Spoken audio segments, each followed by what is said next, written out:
E agora começa mais um A Bíblia e a Ciência, com o Dr. Marcos Eberlin. Um podcast onde um cientista usa a Bíblia para interpretar a ciência e a ciência para referendar grandes verdades bíblicas. Olá, pessoal, bem-vindos a mais um podcast, A Bíblia e a Ciência. Eu sou Marcos Eberlin, professor, pesquisador, escritor, químico, cientista, um fervoroso defensor da teoria do design inteligente, mas, sobretudo, um cientista cristão que crê na inerrância da palavra de Deus, que crê que a Bíblia não tem um livro extra, aquele livro 67, que poderia ser utilizada para interpretá-la.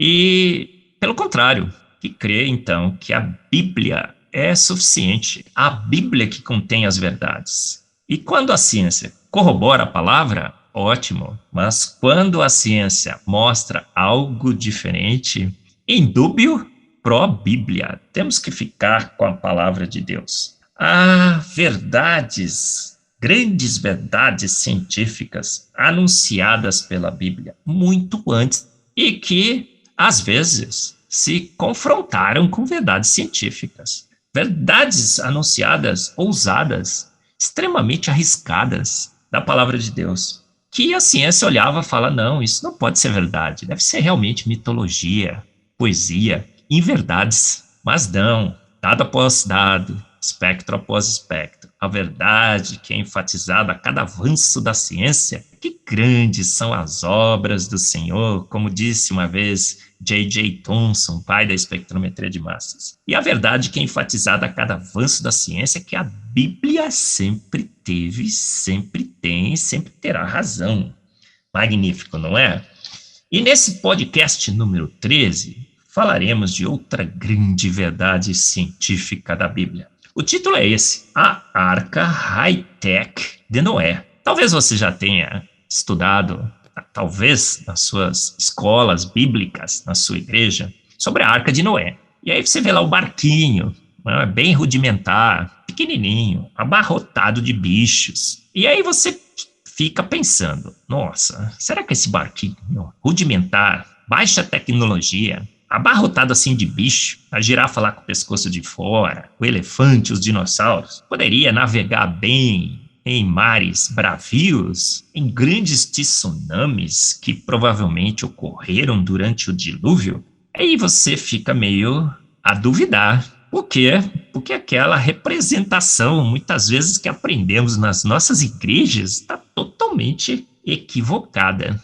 Quando vamos ler a palavra de Deus, vemos que a arca é bem diferente daquela ilustração, porque em Gênesis 6,15 está escrito assim, e desta maneira a farás, a arca, de 300 côvados de comprimento, 50 côvados de largura e 30 côvados de altura. Magnífico! A relação, então, entre comprimento, largura da Arca de Noé e a sua altura é de 300 por 50 por 30, ou 30 por 5 por 3.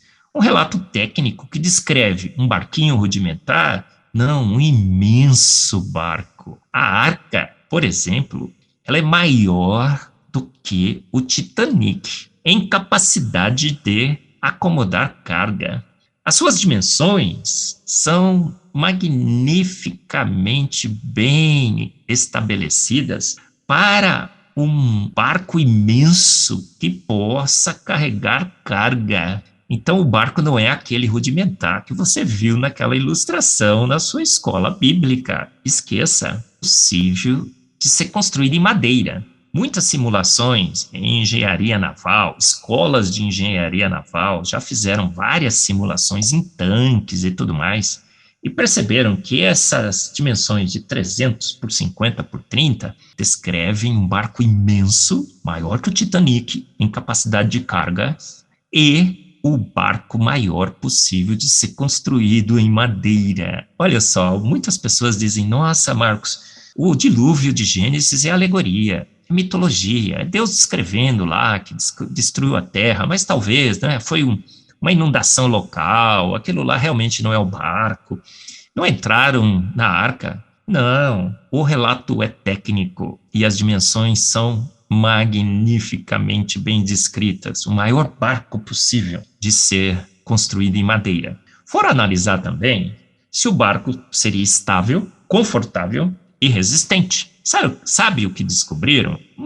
Uma descoberta também magnífica sobre a Arca de Noé. É que esse barco também era high-tech, de altíssima tecnologia, engenharia naval de primeiríssima qualidade. Porque perceberam que o barco não tem a máxima estabilidade, não tem o máximo conforto, não tem a máxima resistência, mas tem o melhor compromisso entre estabilidade, conforto e resistência. É o melhor compromisso possível. Todo engenheiro sabe que quando você vai construir um artefato multifuncional, você tem que fazer compromissos e chegar no melhor compromisso entre as características exigidas por aquele artefato. Exatamente o que vemos na Arca de Noé. O melhor compromisso entre estabilidade, conforto e resistência. Mostrando que um engenheiro naval de excelência, de extrema competência, descreveu uma arca para Noé perfeita, de altíssima tecnologia high-tech. Um exemplo, muitos cargueiros foram construídos na Segunda Guerra Mundial. Por quê? Porque houve a necessidade de transportar cargas. E esses cargueiros, ao serem construídos, o que nós percebemos? Percebemos que os homens, sem se dar conta muito sobre o relato bíblico, construíram esses cargueiros com quais dimensões? O que você acha? Foram medir as dimensões desses cargueiros e perceberam que as dimensões foram copiadas da Bíblia. É plágio. O autor da arca deveria cobrar os seus direitos de patente. Se a arca tivesse sido patenteada, o dono reivindicar os seus direitos, porque a dimensão é exatamente a dimensão da arca. A dimensão que foi utilizada nesses cargueiros, 30 por 5 por 3. Outra grande verdade científica sobre a Arca de Noé, essa arca high-tech magnífica. Será que essa arca flutuaria bem vazia?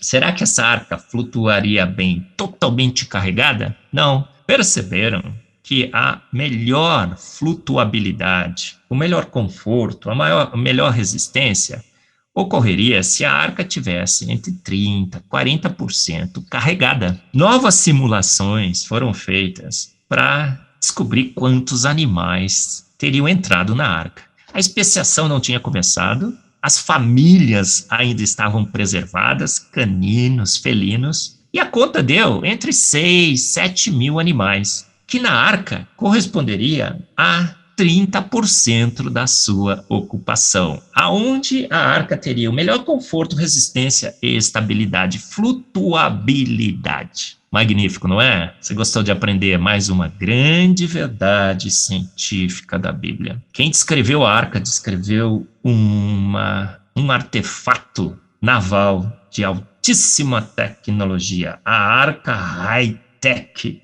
de Noé. Mais uma grande evidência de que a palavra de Deus contém grandes verdades científicas que você está acompanhando aqui no podcast A Bíblia e a Ciência.